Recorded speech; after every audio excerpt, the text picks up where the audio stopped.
আগামী জাতীয় সংসদ নির্বাচন কবে হতে পারে এ ব্যাপারে সেনাপ্রধানের বক্তব্যের জেরে আলোচনা যখন তুঙ্গে, তখন এ ব্যাপারে ইঙ্গিত দিয়েছেন অন্তর্বর্তীকালীন সরকারের প্রধান উপদেষ্টা ডক্টর মোহাম্মদ ইউনূস।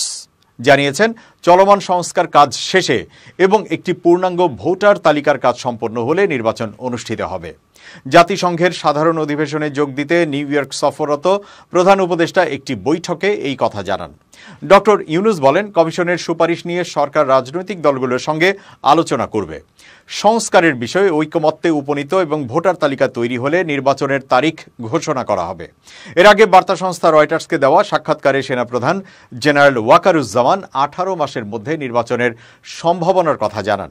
তিনি জানান, প্রয়োজনীয় সংস্কার সম্পন্ন হলেই এই সময়ের মধ্যে নির্বাচনের জন্য অন্তর্বর্তী সরকারকে সেনাবাহিনীর পক্ষ থেকে পূর্ণ সমর্থন দেওয়া হবে। প্রধান উপদেষ্টা আইএমএফ প্রধান ক্রিস্টালিনা জর্জিয়েভাকে বাংলাদেশের পূর্ববর্তী স্বৈরশাসন উৎখাত করা ছাত্র নেতৃত্বাধীন গণ অভ্যুত্থান সম্পর্কে একটি সংক্ষিপ্ত ব্রিফিং করেন।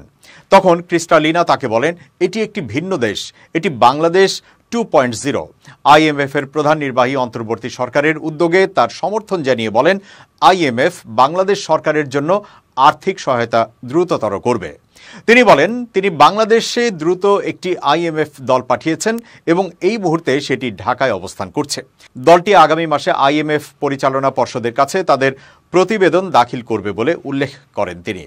জর্জিয়েভা বলেন, আইএমএফ বোর্ড টিমের প্রতিবেদনের ভিত্তিতে বাংলাদেশের জন্য একটি নতুন ঋণদান কর্মসূচি শুরু করতে পারে, অথবা এটি গত বছরের শুরুর দিকে চালু হওয়া বিদ্যমান সহায়তা কর্মসূচির অধীনে আরও ঋণ দিতে পারে।